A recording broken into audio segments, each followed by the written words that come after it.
शशि थरूर जी और बीजेपी की जो नजदीकी है शहनवाज भाई, उसको लेकर कांग्रेस बड़ा परेशान। अगर वो भारत के बारे में अच्छा बोल रहे हैं तो कांग्रेसी को खुश होना चाहिए कि उनके पार्टी का नेता है, लेकिन देश का नेता बन के गया तो इस पर नाराज क्यों है कांग्रेस।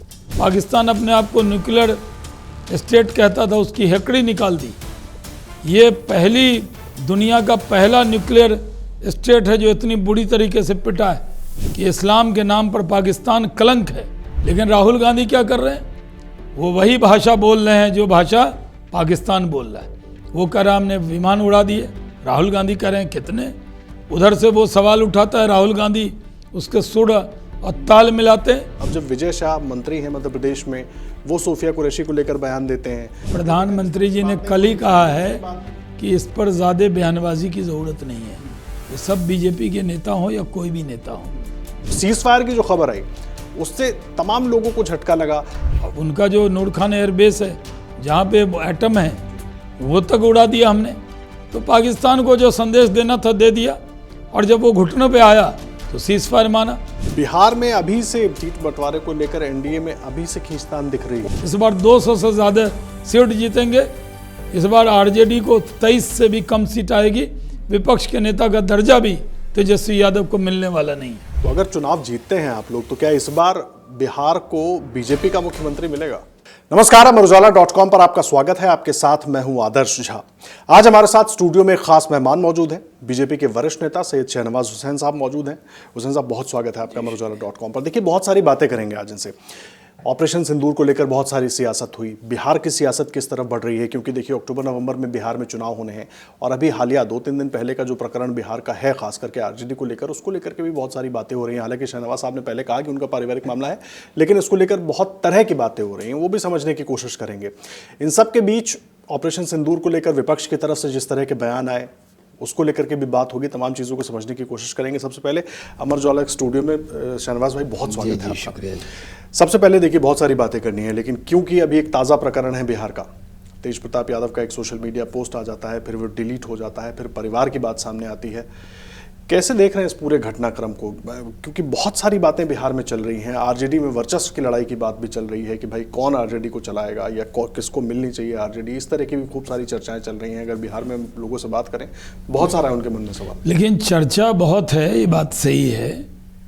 और चर्चा ज़्यादा बढ़ी तब है जब लालू यादव जी का ट्वीट आया और उसमें उन्होंने कहा कि सिर्फ पार्टी से 6 साल के लिए नहीं निकाला, बल्कि परिवार से भी निकाल दिया है।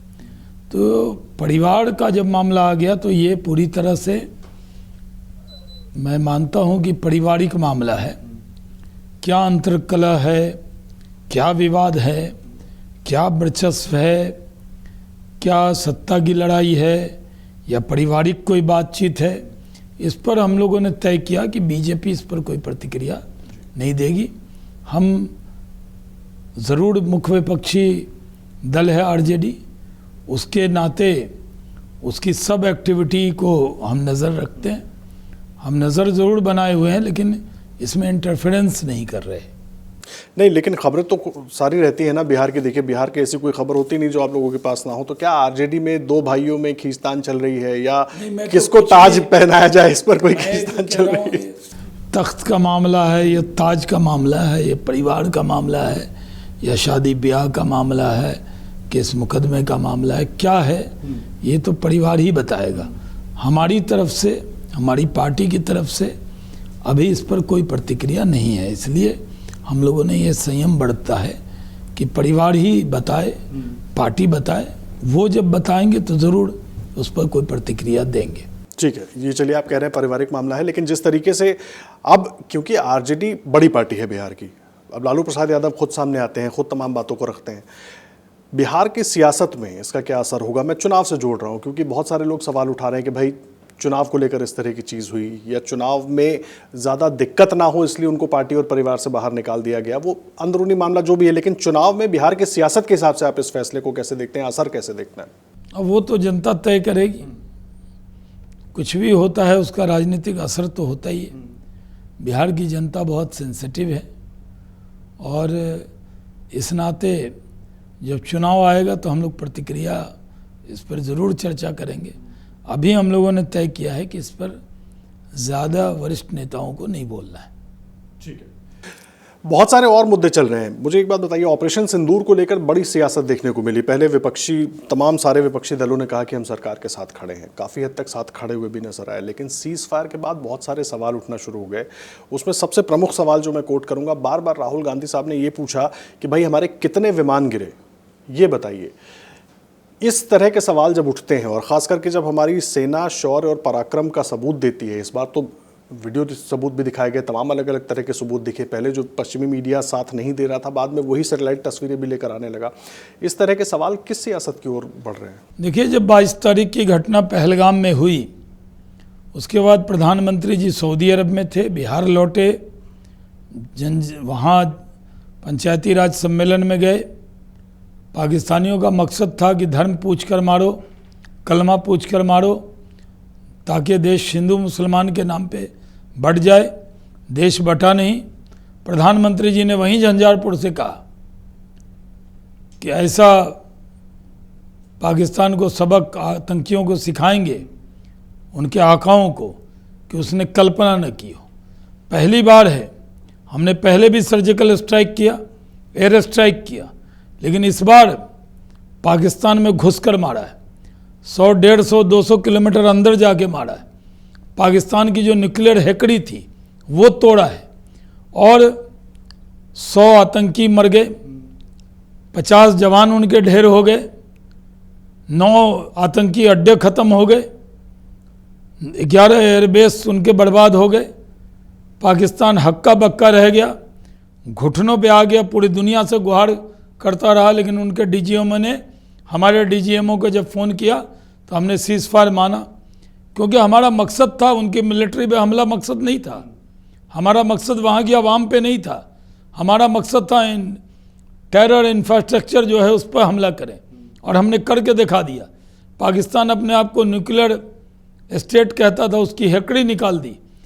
ये पहली दुनिया का पहला न्यूक्लियर स्टेट है जो इतनी बुरी तरीके से पिटा है, और वो पिटने के बाद पूरी दुनिया में मुंह दिखाने लायक नहीं रहा है। इसलिए हमने अपने डेलीगेशन भी भेजे। वो डेलीगेशन गए हैं, पाकिस्तानियों को एक्सपोज कर रहे हैं, पूरी दुनिया को बता रहे हैं कि इस्लाम के नाम पर पाकिस्तान कलंक है, इस्लाम के नाम पर टेरर पैदा करता है। सिर्फ भारत के लिए खतरा नहीं है, पूरे दुनिया के मुसलमानों के लिए और पूरे दुनिया के लिए खतरा है। अगर मुसलमानों को, इस्लाम को सबसे ज़्यादा बदनाम कोई करता है तो वो पाकिस्तान करता है। ये संदेश पूरे दुनिया में देने का काम हम लोगों ने किया है, और हम लोगों को यकीन करना चाहिए। Director general military operation DGMO ने जो प्रेस किया है उस पर यकीन करना चाहिए। लेकिन राहुल गांधी क्या कर रहे हैं? वो वही भाषा बोल रहे हैं जो भाषा पाकिस्तान बोल रहा है। वो कह रहा है हमने विमान उड़ा दिए, राहुल गांधी कह रहे हैं कितने। उधर से वो सवाल उठाता है राहुल गांधी, उसके सुर और ताल मिलाते।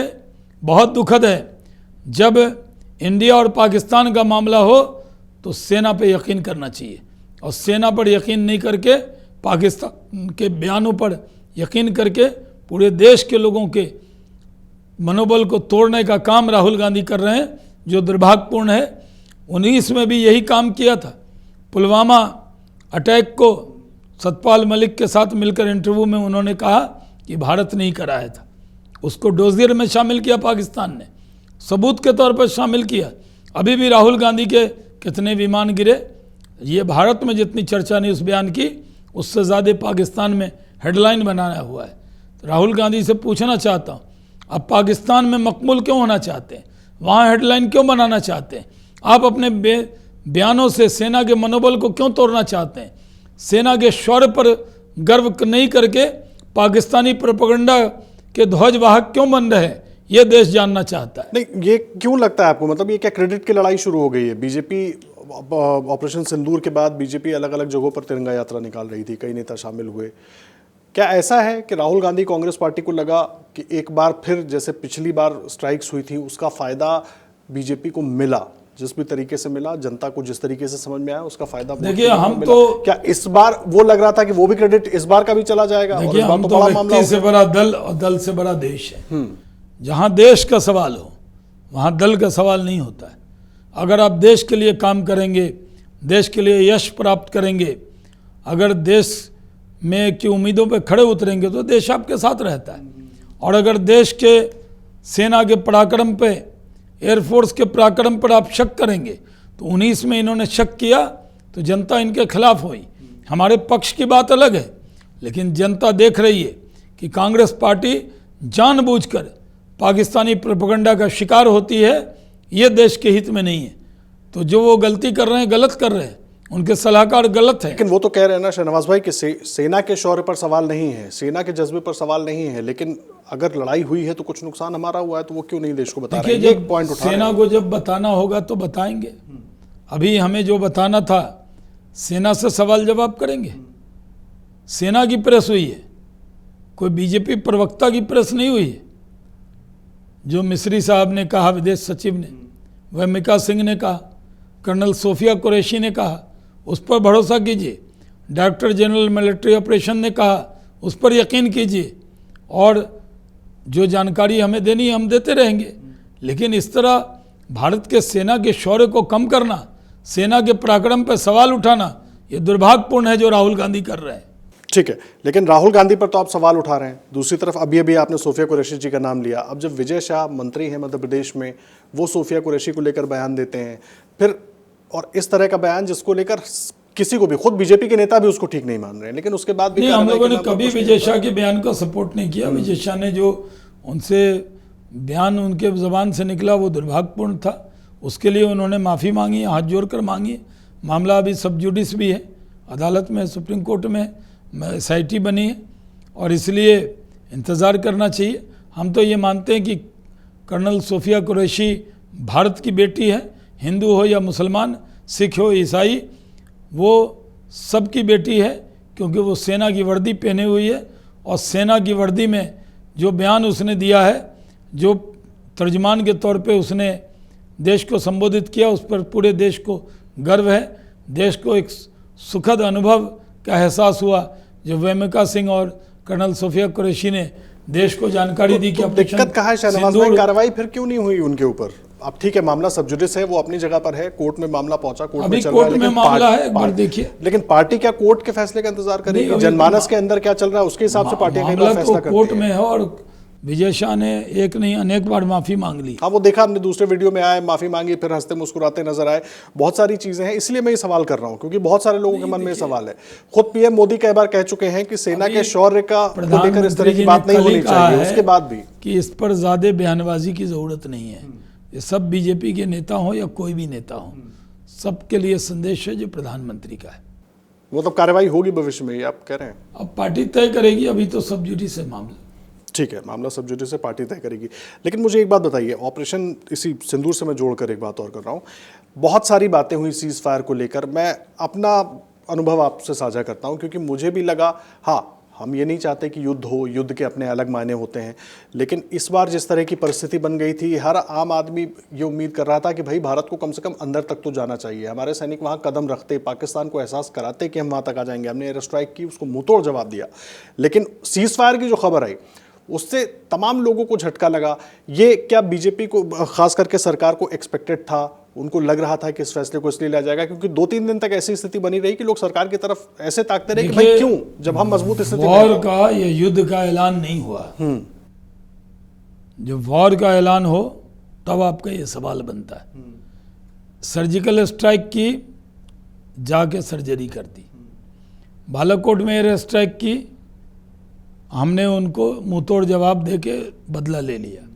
इस बार जो हमारी भारत की बेटियां थी जिसका सिंदूर उजाड़ा था, ऑपरेशन सिंदूर किया, जिसमें मसूद अजहर के परिवार के 14 लोग मार गिराए, 100 से ज़्यादा आतंकी मरे। हमने जो मकसद था, जो हमने टारगेट किया था, पूरा किया। इन सब चीज़ों को हमने पूरा करके संदेश दे दिया कि पाकिस्तान को बता भी दिया कि तुम्हारी मिलिट्री पर, तुम्हारी आवाम पे हमला नहीं है, आतंकवादियों के पर हमला है। लेकिन जब पाकिस्तान ने आतंकवादियों के पक्ष में ड्रोन चलाने शुरू किए तो उसका भी जवाब दिया। अब उनका जो नूर खान एयरबेस है जहाँ पे एटम है, वो तक उड़ा दिया हमने। तो पाकिस्तान को जो संदेश देना था दे दिया। और जब वो घुटनों पे आया तो सीज फायर माना। अभी भी हमारा मानना है पाक ऑक्युपाइड कश्मीर हमारा है, उसको हम लेकर रहेंगे। और प्रधानमंत्री ने कहा पीओके हमें सौंप दे, आतंकवाद से तौबा कर ले। आतंकवाद और पीओके दोनों पे पाकिस्तान से बात होगी और किसी चीज़ पे बात नहीं होगी। हमने उसका पानी बंद किया, हमने एयर एक्सप्रेस बंद किया, हमने पाकिस्तानियों को यहाँ से वापस भेजने का काम किया, क्योंकि पाकिस्तान की नापाक हरकतों का जो जवाब देना था वो हमने दे दिया। अब देश को हमारा कहना है, राहुल गांधी को भी कहना है कि जो डायरेक्टर जनरल मिलिट्री ऑपरेशन ने कहा उसको यकीन कीजिए।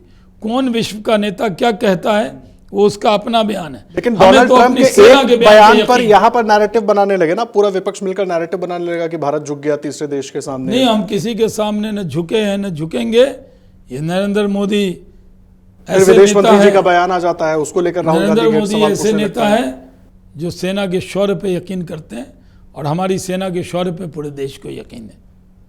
ठीक है, चलिए बिहार का रुख कर लेते हैं। बिहार, क्योंकि अगले कुछ महीनों में वहां पर चुनाव होना है और उसको भी समझना बहुत जरूरी है। और शहनवाज भाई लगातार बिहार में मौजूद रहते हैं, यानी यूं कह लें अभी कुछ देर पहले खुद ही बता रहे थे कि 80% आजकल बिहार में है और 20% दिल्ली में। क्या कर रहे हैं 80% बिहार में, पहले तो जरा यही बताइए। नहीं, बिहार में नीतीश कुमार जी के नेतृत्व में अच्छी सरकार चल रही है। भारतीय जनता पार्टी, जेडीयू, चिराग पासवान जी की पार्टी, उपेंद्र कुशवाहा जी की पार्टी, मांझी जी की पार्टी इकट्ठे होकर हम चुनाव के मैदान में जाएंगे। बिहार तरक्की के रास्ते पर है, डबल इंजन की सरकार है। 29 और 30 तारीख को प्रधानमंत्री फिर से बिहार आ रहे हैं। ऑपरेशन सिंदूर का ऐलान से पहले झंझारपुर आए थे। झंझारपुर की झंझनाहट पूरी दुनिया ने महसूस कर ली। पाकिस्तान को जैसा थप्पड़ मारा है उसके बाद वो आ रहे हैं। हम पलके बिछा के प्रधानमंत्री नरेंद्र मोदी जी का स्वागत करेंगे। बिहार के अंदर उसकी तैयारी चल रही है। वो पटना एयरपोर्ट का भी उद्घाटन करेंगे, वो विक्रमगंज भी जाएंगे। बहुत बड़ा काम बिहार की तरक्की के लिए वो कर रहे हैं और बिहार में एकदम प्रगति के पथ पे बिहार है। और बिहार में नीतीश कुमार जी के नेतृत्व में लड़ेंगे, जीतेंगे और नीतीश कुमार जी के नेतृत्व में सरकार बनाएंगे। बिहार में अभी से पिछले महीने से मैं देख रहा हूं खबरों को, लगातार लोगों से बातचीत हो रही है, बहुत सारी चर्चाएं चल रही हैं कि सीट बंटवारे को लेकर एनडीए में अभी से खींचतान दिख रही है। कोई खींचतान नहीं है, सब कुछ सही समय पे ऐलान हो जाएगा। चिराग पासवान देखिए मसल फ्लेक्सिंग कर रहे हैं लोकसभा का रिजल्ट लेके कि मेरा 100% रिजल्ट है। लोकसभा के चुनाव में भी लोग यही कहते थे, लेकिन सीटों का बंटवारा स्मूथली हो गया। इस बार भी विधानसभा के चुनाव में सब पार्टी खुश होकर चुनाव के मैदान में जाएगी, कोई निराश नाराज होकर नहीं जाएगी। इकट्ठे होकर लड़ेंगे, इकट्ठे जीतेंगे। तो अगर चुनाव जीतते हैं आप लोग, तो क्या इस बार बिहार को बीजेपी का मुख्यमंत्री मिलेगा? बिहार को बीजेपी के समर्थन से नीतीश कुमार जी के नेतृत्व में हम जीतेंगे और सरकार बनाएंगे। नहीं, आप देखिए फिर बोल नहीं रहे हैं, नीतीश कुमार जी ही मुख्यमंत्री होंगे, बीजेपी का कोई चेहरा हो सकता है। हम लोग कह चुके हैं कि नीतीश कुमार जी के नेतृत्व में लड़ेंगे, जीतेंगे और नीतीश कुमार के नेतृत्व में सरकार बनाएंगे। तो क्या बीजेपी को अभी भी बिहार में, मतलब इतने साल हो गए, आपको ग्राउंड पर है, अभी भी आपको कांग्रेस नहीं है ना, बैसाखी की जरूरत है। हम गठबंधन की राजनीति को महत्व देते हैं, गठबंधन के साथियों की इज्जत करते हैं, हम सबको साथ लेकर चलते हैं। हमारा तो नारा ही है सबका साथ, सबका विकास, सबका विश्वास। तो हम पार्टी में भी जो हमारे एनडीए के साथी हैं उन पर पूरा भरोसा है, उनको हम पर भरोसा है। तो हम लोग भरोसे के साथ चुनाव मैदान में जाएंगे। इस बार 200 से ज़्यादा सीट जीतेंगे। इस बार आरजेडी को 23 से भी कम सीट आएगी। विपक्ष के नेता का दर्जा भी तेजस्वी यादव को मिलने वाला नहीं है। लेकिन आरजेडी का दावा है कि भाई बिहार में युवा चेहरे के तौर पर तेजस्वी जो हैं वो इतने मजबूत हो गए हैं कि बीजेपी भी उनसे घबरा रही है, जेडीयू भी घबरा रही है। कोई घबरा नहीं रहा है, तमाम नेताओं का नाम वो गिना देते हैं कि आरजेडी के लोग ही घबरा रहे हैं। क्यों?